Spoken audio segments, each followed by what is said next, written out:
We have a very special guest today. We have Dr. Claud Anderson. Dr. Claud Anderson is author, business person, and lecturer. He is the president of Powernomics Corporation of America. His concept of Powernomics is a package of principles and strategies to help develop and explain the concept of race to help develop economics in our community. We have Dr. Claud Anderson. Doctor, how are you? Oh, I'm still hanging on for a poor black man. Well, you're doing far more than hanging on. Thank you so much for being with us today. And the reason we want to have you on because we're doing a series on black economics going into the holiday season. As more people are going to be spending large amounts of money, they need to have money to spend. So for the people who don't know, who haven't had the privilege of reading some of your previous books, what is the idea of Powernomics? Powernomics is a very simple thing. As a concept I put together by cutting and splicing two words. First of all, as it relates to our dilemma in America, Robert, and that is power. First of all, you cannot do anything without power. Power is the ability to move things in spite of resistance, whether it's individuals or it's an inanimate object. You got to have power. The second thing is economics. Economics is really a Greek word.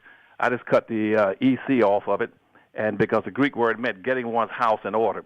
So I took the word power, then took and pushed the NOCIS against it and said now black folks need to have power enough to get themselves together to be able to compete and be self-sufficient and independent in a race-based society. So that's why I created the word called Powernomics by focusing on power, the necessity of it, and taking the Greek word economic, which means getting one's house in order, modified the term, and came up with Powernomics, which is pretty popular in this country and around the world now.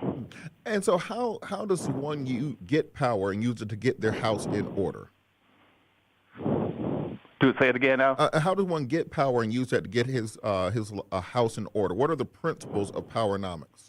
Powernomics teaches them that basically everything in our society is basically vertically integrated, going from the highest to the lowest. Anything, there's nothing that has any significance that does not from the highest to the lowest. And historically in the black race, we've been socially engineered into seeing everything upside down and backwards. In this case, seeing things horizontal. And horizontal means applying to anything that applies to anybody around the world. That's a horizontal issue. Racism is a vertical issue, running from the highest to the lowest. And but in most of our circumstances in our history, we've been pushed into focusing on things that are horizontal, like getting what political party you belong to, about gender issues, political issues, religious issues, gender issues, transgender, anything but vertical. And so Powernomics means teaching black folk how to come together, pool their resources, and they with collective strengths to be power, and then go vertical to integrate, pool their resources, the money, the wealth, the power, the political aspects of their lives, and be able to be a competitive group from going from the bottom to the top. Okay, and that's where we get into the real meat of this. This was probably my favorite part of the book. I read Powernomics years ago, and I've tried to live by some of its principles. When you're talking about the vertical integration in a community, if you look back at all the big power brokers at the beginning of the 19th century, you had the Vanderbilts, the Carnegies, the Rockefellers. They all practiced vertical integration. Can you explain what vertical integration in the black community would be? Well, vertical integration based on Powernomics principles means they got to learn how to dominate vertically at any place where you dominate in population and consumer spending patterns. That means, for instance, as an example, to give you an example, like for instance, we're the only people who have a certain texture of hair. That means, and what do you call it, curl or whatever it is, of course. So we have the hair in 100%. But yet, when I look at the hair care industry, guess what? I found out that out of every dollar that a black person spends in hair care, that Koreans control and receive 85 cents out of every dollar. And where black folks should be controlling hair care from the top to the bottom. That means everything from the production of the products, the services, the goods, and the barbershops all the way down the line. As another example would be like in seafood. See, in seafood, as a matter of fact, that's why I built the Waterland Fishery, which became one of the biggest seafood production facilities in the United States and in the state of Maryland. And I was producing 1 million pounds of fish, clean water fish, in buildings every year annually. But the reason I went into that because I've been doing research when I was with the president, Jimmy Carter, and also with the state of Florida, over education for the state. I found out through a major research that black folk dominated. Black folk was dominating in seafood. Black folk ate 3 to 4 times more seafood than whites, and we spent $9 for every $1 whites spent in seafood. White folks are much more red meat eaters. So I said, since black folk are the major consumers and spending the most money there, black folks should be dominating and controlling the seafood industry from the bottom to the top. Or in other words, in this case, from the boat to the throat. They should be controlling it. That means you get into the production of seafood, then you move up to the warehousing, wholesaling, then retailing of it. That's why later on when I set up my factory, I started contacting Red Lobster and dealing with Clarence Otis, who was the president of Red Lobster, and started talking about cutting a deal with him so I can set up Red Lobsters restaurants across the United States, set up Black Lobsters across America, where blacks can own and control and dominate in the seafood industry.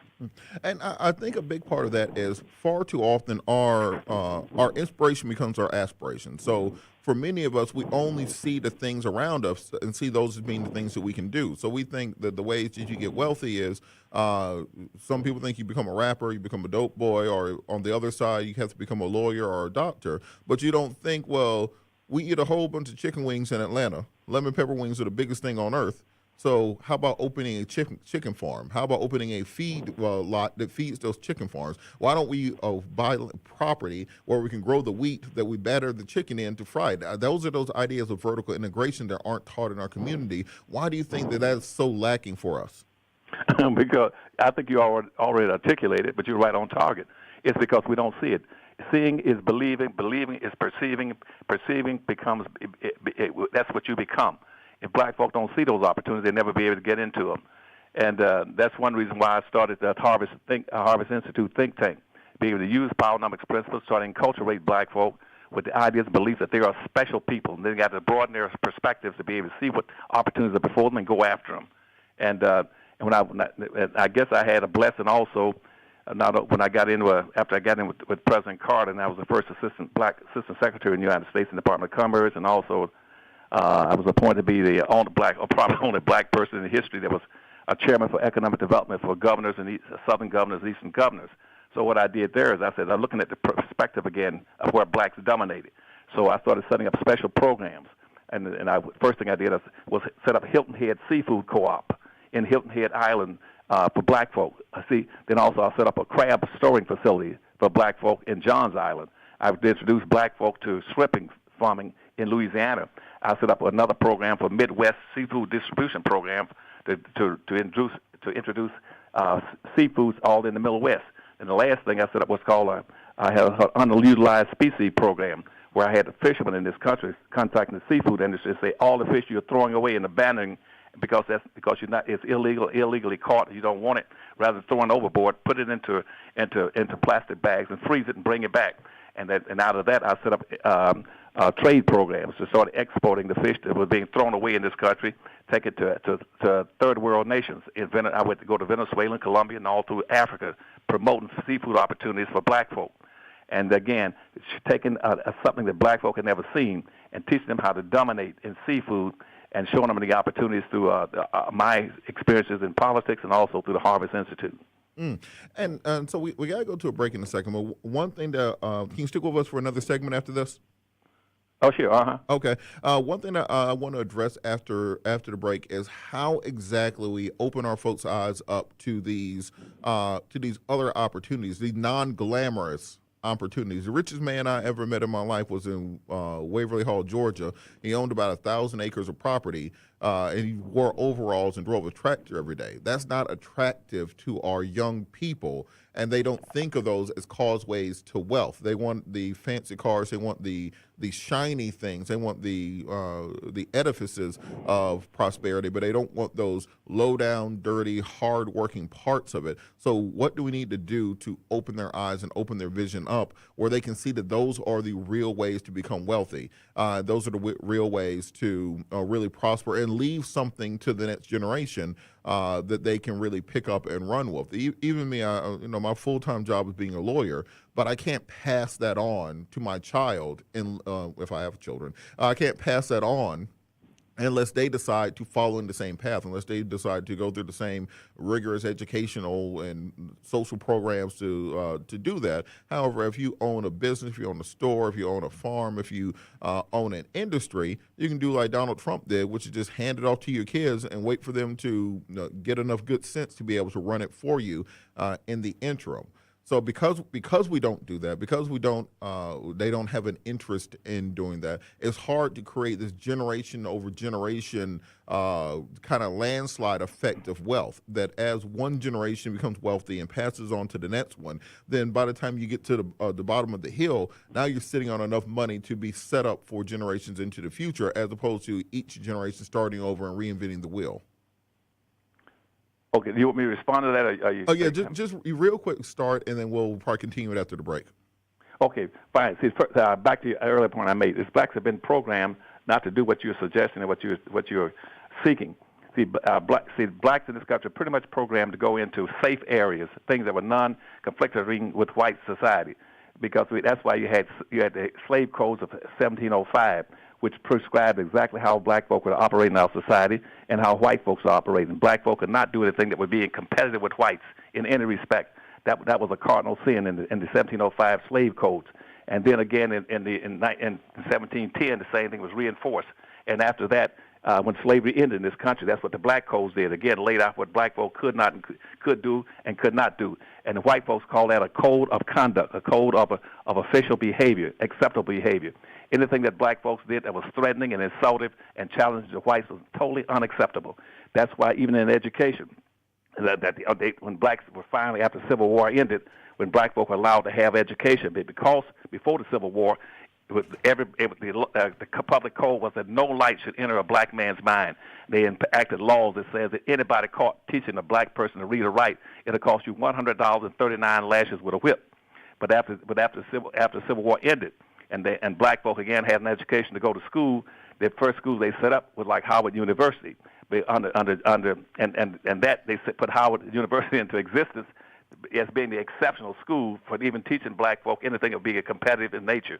So that's why Howard University wound up being a school basically for mulattoes, the offspring of white congressmen who had black babies or black mistresses. And it was set up specifically to educate them in that regard. They would be the only school to be able to teach challenging skills such as having a medical school. Howard was the only one that was allowed to do that, or having a law school or an engineering school. The rest of the schools could not teach blacks to be a competitive people. And what they relied on went back to slavery again and says the most acceptable blacks in the United States are black folk who are serving in an entertainment capacity. And they started on the plantations. So every Saturday night, all the blacks that would be invited around, typically would be invited around the plantation mansions where the whites would sit on the front porch and be entertained by blacks. They would let blacks have lemonade or a tea, and then give them a chance. They could sing and dance. They could play banjos, play fiddles or whistles. They could do choir singing. Then when they weren't doing that, they could also indulge in athletics. They had marble shooting contests, head butting contests, wrestling contests, and coon chases. As white folks say, to any black person, they call that burning off the energy of black folk. As long as black folk were participating in anything that was redirecting or misdirecting them away from getting wealth and power, that they would be acceptable to the general society. And so black folk learned to be able, the best way to be acceptable to whites and non-threatening was to major in things that were non-conflictory, such as entertainment and athletics. So now, modern day times, almost every successful black in your society right now is that they're either playing with a ball, either chasing a football, basketball, tennis ball, golf ball, or singing and dancing, telling jokes, pretending they're having a ball. All right, we're going to talk more about this after the break. News and Talk 1380 WAOK.